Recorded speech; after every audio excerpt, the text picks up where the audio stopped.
последните часове от мандата на кабинета Орешарски бе направено поредното скандално разкритие, според което правителството е раздало над 6 милиона лева на определени телевизии, радиа, електронни медии и вестници, като част от договори, които ще действат до парламентарните избори. Не е ли това узаконена корупция и осигуряване на медиен комфорт?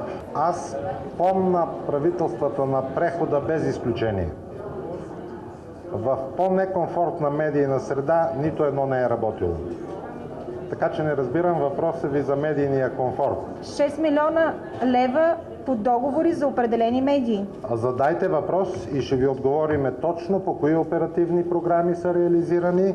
Не мога в момента да ви отговоря, не нося справки. Според справката от предпочитаните медии от властта, най-много пари са отишли в Дарик Радио, повече от 1 милион лева, следвано от групата на Нова телевизия 917 хиляди лева и групата на BTV с 835 хиляди лева.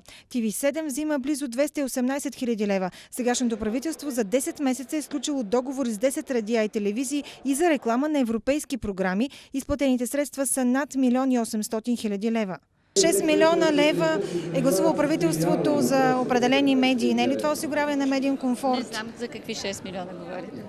Излязоха по медиите. 6 милиона лева. Това не е ли узаконяване на корупция? Председателя на Народното събрание.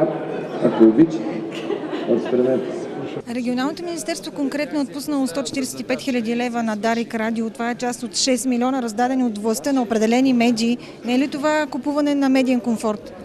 На Дарик Радио това трябва да е по една процедура по оперативна програма регионално развитие. Така че това е процедура проведена и други медии получават и ще получат пари. Така че всичко е спазано. Не виждам никакъв проблем. Без конкурс министърът на образованието Анелия Клисарова е осигурила 46 хиляди лева държавни пари на партийния вестник на БСП Дума за поддържане на 2 страници седмично. Ще поемете ли отговорност за скандалното назначаване на Делян Пеевски и за скандала с КТБ?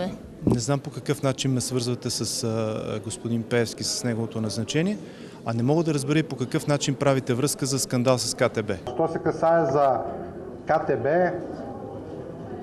не виждам каква роля може да има кабинета за лошото финансово състояние на една банка. Орешарски не отговори на въпроси, свързани с преговорите и подписването на договор с Уестингхаус за проекта за изграждане на 7-ми блок в АЕЦ Козлодуй, за който вицепремиера Даниела Бобева призна, че в приетия доклад се говори за предварителна сума от около 5 милиарда щатски долара.